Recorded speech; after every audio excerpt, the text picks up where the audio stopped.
महागठबंधन में उन्होंने 2 बार अप्रोच किया है। अभी जो पिछला पीसी उन्होंने किया पप्पू यादव ने, उसमें उन्होंने सीधा आरोप लगाया कि तेजस्वी यादव मेरा फोन तक नहीं उठा रहा है। जेपी नड्डा जो है वो पप्पू यादव को शायद कॉल किए थे।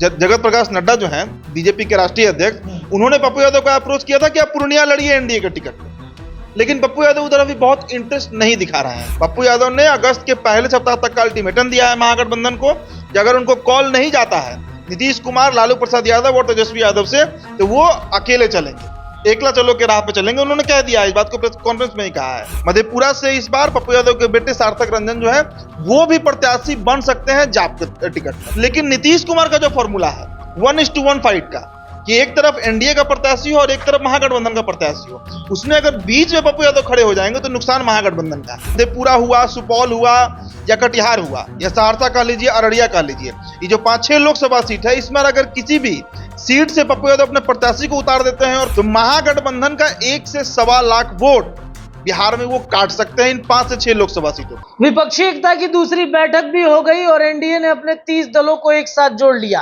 लेकिन देश भर में कुछ ऐसे दल हैं जो अभी भी किसी दल में शामिल नहीं हुए हैं। बात करेंगे जाप सुप्रीमो पप्पू यादव की, तो पप्पू यादव काफी परेशान है। ना तो उन्हें एनडीए की तरफ से न्योता मिला और ना ही महागठबंधन की विपक्षी एकता से भी उन्हें कोई न्योता नहीं मिला। काफी परेशान है, किस दल में जाएंगे, इस विषय पर चर्चा करेंगे। हमारे साथ हमारे सहयोगी हैं उदित तारियन। उदित जी, पप्पू यादव का क्या होगा? किसी दल से न्योता नहीं मिला उनको, ना तो विपक्षी दलों की बैठक जो हुई, ना बेंगलोर गए, ना पटना में हुआ, एनडीए से भी कुछ नहीं हुआ। कहाँ जाएंगे पप्पू यादव? देखिए, बिहार के सबसे अप्रासंगिक लेकिन सबसे जरूरी नेता है पप्पू यादव। अप्रासंगिक इसलिए कि फिलहाल वो किसी संवैधानिक पद पर नहीं है और ना ही तो किसी बड़े राजनीतिक पार्टी से ही जुड़े हुए हैं। उनकी अपनी पार्टी है, जन अधिकार पार्टी, जाप, और छोटी पार्टी है। लेकिन जरूरी इसलिए कि बिहार के सभी मुद्दों पर वो बोलते हैं, और सिर्फ बोलते नहीं है। पप्पू यादव वो नेता है जो हर मुद्दे पर वो एक्टिव तौर पर दिखते भी हैं। मतलब अगर कहीं कोई बड़ा कांड हो या छोटा कांड हो, बिहार के किसी जिला में, किसी लोकसभा, किसी विधानसभा में पप्पू यादव का प्रेजेंस वहां पे रहता है। इसलिए वो बिहार की राजनीति में जरूरी है। कभी वो नीतीश कुमार से भी सवाल पूछते हैं, कभी वो तेजस्वी यादव से भी सवाल पूछते हैं, और कभी वो नरेंद्र मोदी से भी सवाल पूछते हैं। इसलिए कहा कि पप्पू यादव सबसे अप्रासंगिक लेकिन सबसे जरूरी नेता बिहार के हैं। अब जहां तक बात आप एनडीए अलायंस का करिए या फिर महागठबंधन या फिर इंडिया, जो एक नया नाम दिया गया है इंडिया, उसका बात करिए। देखिए, पप्पू यादव, आपको याद होगा 23 जुलाई को जो बैठक हुई पटना में विपक्षी एकता की, उस दरमियान पप्पू यादव ने जाकर लालू प्रसाद यादव से कुछ बातचीत किया था। वो तस्वीर काफी वायरल हुआ था। जाकर उन्होंने लालू यादव का पैर छुआ था पप्पू यादव ने। उस समय दरअसल पप्पू यादव यही बात करने गए थे कि उनको जो विपक्षी एकता है उससे न्योता दिया जाए, मतलब उनकी राजनीतिक पार्टी को भी पूछा जाए और उनको भी एक कुर्सी दिया जाए उन तमाम दलों के बीच जो दल पटना में 23 जून को बैठे थे। लेकिन पहली बैठक में उनको नहीं पूछा गया। दूसरी बैठक हुई 17 और 18 जुलाई को, 2 दिन पहले, उसमें भी पप्पू यादव को दरकिनार कर दिया गया। अब मसला ऐसा है कि लालू प्रसाद यादव ने यही आश्वासन दिया पप्पू यादव को कि हम तैयार हैं आपको लेने के लिए, आपको मतलब विपक्षी एकता में सम्मिलित करने के लिए। सवाल तेजस्वी यादव का है कि वो तैयार हैं, होंगे या नहीं होंगे, और अंतिम निर्णय जो है वो तेजस्वी प्रसाद यादव ही लेंगे। अब इस पर जब दूसरी बैठक हुई बेंगलुरु में और उसमें भी पप्पू यादव को नहीं पूछा गया, तो अब पप्पू यादव ने खुला ऐलान कर दिया है कि पूर्णिया लोकसभा से, जहां से वो कई बार सांसद रहे हैं, निर्दलीय 2 बार रहे हैं पूर्णिया से, उसी लोकसभा सीट से वो फिर से चुनाव लड़ने जा रहे हैं। इसके अलावा उन्होंने यह भी कहा कि 3 से 4 सीटों पर मेरे प्रत्याशी चुनाव लड़ेंगे। एक खबर यह भी है कि पप्पू यादव को जो बेटे हैं सार्थक रंजन, वो भी इस बार किसी लोकसभा से, शायद मधेपुरा से इस बार पप्पू यादव के बेटे सार्थक रंजन जो है वो भी प्रत्याशी बन सकते हैं जाप के टिकट पर। इसके अलावा अब पूर्णिया की जब चर्चा करिए तो पूर्णिया वो सीट है जहां से पप्पू यादव 2 बार निर्दलीय चुनाव जीत चुके हैं।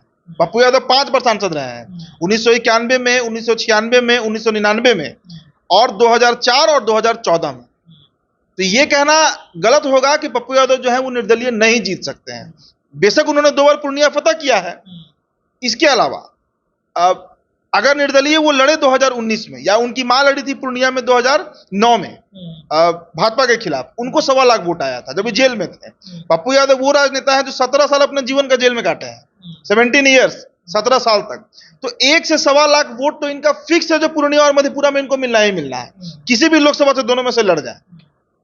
तो इस बार अगर पूर्णिया से पप्पू यादव लड़ते हैं और मधेपुरा हुआ, सुपौल हुआ या कटिहार हुआ या सहरसा कह लीजिए, अररिया कह लीजिए, ये जो 5-6 लोकसभा सीट है, इसमें अगर किसी भी सीट से पप्पू यादव अपने प्रत्याशी को उतार देते हैं और खुद कैंपेन कर देते हैं, प्रचार करते हैं, तो महागठबंधन का 1 से सवा लाख वोट बिहार में वो काट सकते हैं इन 5 से 6 लोकसभा सीटों पर। देखिए, कोसी का जो बेल्ट है, वहां पर पप्पू यादव का एक बहुत रॉबिन हुड वाला छवि है। कोसी का जो एक पूरा बेल्ट है, किशनगंज कह लीजिए, अररिया कह लीजिए, सुपौल, सहरसा, मधेपुरा, पूर्णिया और कटिहार, इतना जो है, भागलपुर भी इसमें आप गिन सकते हैं। इस पूरे क्षेत्र में पप्पू यादव का एक अपना छवि है। और बिहार में देखिए, एक जो दौर था 90 का, इसमें कई बाहुबली आए और खत्म हो गए, मोहम्मद शहाबुद्दीन, प्रभुनाथ सिंह, आनंद मोहन, पप्पू यादव। लेकिन उसमें अगर सबसे सर्वाइविंग नेता कोई है बिहार में, तो वो पप्पू यादव ही है, जो आज भी एक्टिव पॉलिटिक्स में है। और सिर्फ एक्टिव पॉलिटिक्स में नहीं है, बजाते पिछले टर्म में वो एमपी भी थे। सब नेता का नामोनिशान खत्म हो गया, लेकिन पप्पू यादव आज भी खुद को प्रासंगिक बनाए हुए हैं बिहार में, खुद को जरूरत बनाए हुए हैं बिहार की राजनीति में। अब एनडीए अलायंस की हम बात कर लेते हैं, तो एक खबर यह भी आई थी कि जेपी नड्डा जो है, वो पप्पू यादव को शायद कॉल किए थे। जगत प्रकाश नड्डा जो हैं, बीजेपी के राष्ट्रीय अध्यक्ष, उन्होंने पप्पू यादव को अप्रोच किया था कि आप पूर्णिया लड़िए एनडीए के टिकट पर। लेकिन पप्पू यादव उधर अभी बहुत इंटरेस्ट नहीं दिखा रहे हैं।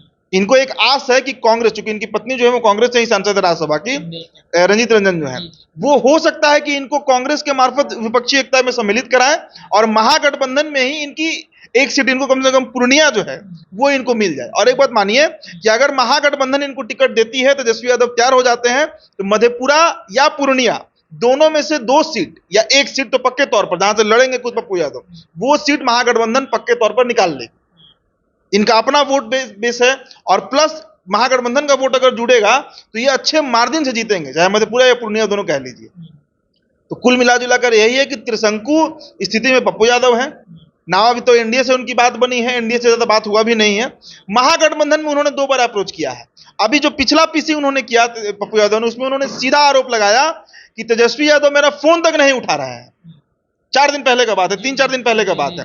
उन्होंने खुला आरोप लगाया है कि तेजस्वी यादव जो है वो पप्पू यादव को फोन तक नहीं उठा रहे हैं। मतलब क्लियर है कि महागठबंधन में उनके लिए दरवाजे बंद हैं, तेजस्वी यादव नहीं चाहते हैं। लेकिन नीतीश कुमार का जो फॉर्मूला है 1:1 फाइट का, कि एक तरफ एनडीए का प्रत्याशी हो और एक तरफ महागठबंधन का प्रत्याशी हो, उसमें अगर बीच में पप्पू यादव खड़े हो जाएंगे तो नुकसान महागठबंधन का है।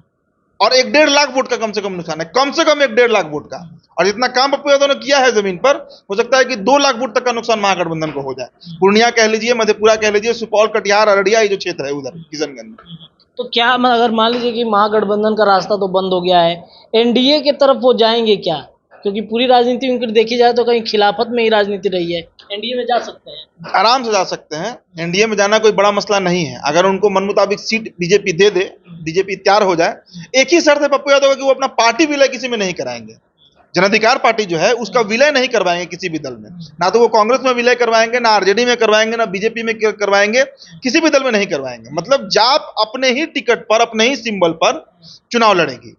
पप्पू यादव लड़े या उनके बेटे सार्थक रंजन लड़े या उनके पार्टी से कोई भी प्रत्याशी कोई भी लोकसभा लड़ेगा, तो वो जाप के सिंबल पर ही लड़ेगा, ये शर्त है पप्पू यादव का।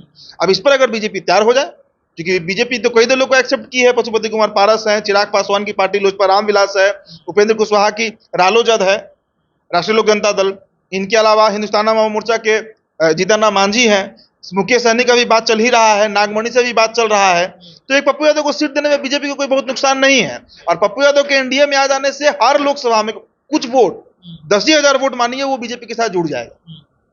40 लोकसभा का हम बता रहे हैं कि पप्पू यादव अगर एनडीए अलायंस में आते हैं और चुनाव प्रचार बीजेपी के पक्ष में कर रहे हैं, तो कुछ वोट हर लोकसभा में बीजेपी को फायदा होगा। तो इसलिए खबर आया था कि जेपी नड्डा जो है वो पप्पू यादव से संपर्क किए, हालांकि बात नहीं बन पाया, इसलिए आगे बात नहीं बढ़ाए। लेकिन अभी चुनाव में समय है, करीब 7-8-10 महीना का टाइम है, जो बीजेपी अगर अप्रोच करेगा तो हो सकता है कि चले जाएं, क्योंकि अगस्त 1 तारीख तक का अल्टीमेटम है। पप्पू यादव ने अगस्त के पहले सप्ताह तक का अल्टीमेटम दिया है महागठबंधन को कि अगर उनको कॉल नहीं जाता है नीतीश कुमार, लालू प्रसाद यादव और तेजस्वी यादव से, तो वो अकेले चलेंगे, एकला चलो के राह पे चलेंगे। उन्होंने कह दिया है, इस बात को प्रेस कॉन्फ्रेंस में ही कहा है, तो उनका स्पष्ट है। इसके अलावा एक थर्ड फ्रंट की भी चर्चा हो रही है कि AIMIM जो है बिहार में, वो पप्पू यादव की पार्टी जाप और बहुजन समाज पार्टी बसपा, ये तीनों मिलकर अगर चुनाव लड़े तो इसका भी एक बड़ा इंपैक्ट महागठबंधन को नुकसान के रूप में ही देखा जा रहा है। क्योंकि अब ऐसे किसका वोट काटेंगे? मुसलमानों का। पप्पू यादव किसका वोट काटेंगे? राजद का। और बसपा किसका वोट काटेगी? तो राजद का। तो ये भी एक अलायंस हो सकता है कि बिहार में बने। चलिए, तो पप्पू यादव थर्ड फ्रंट पे हैं, तैयारी कर रहे हैं। अगर दोनों तरफ से, यानी कि इंडिया जो नई विपक्षी पार्टियों का नाम बना है, बिहार से महागठबंधन में अगर उनको जगह नहीं मिलती है या फिर एनडीए में जगह नहीं मिलता है, तो वो अपनी रणनीति जो है वो तैयार करके रख रहे हैं कि इस बार फाइट जो है हम करने के लिए बिल्कुल रेडी हैं। फिलहाल इस चर्चा में इतना ही। तमाम चर्चाएं लगातार हम आपसे करते रहेंगे। देखते रहिए हमारे चैनल द बिहार टॉप। धन्यवाद।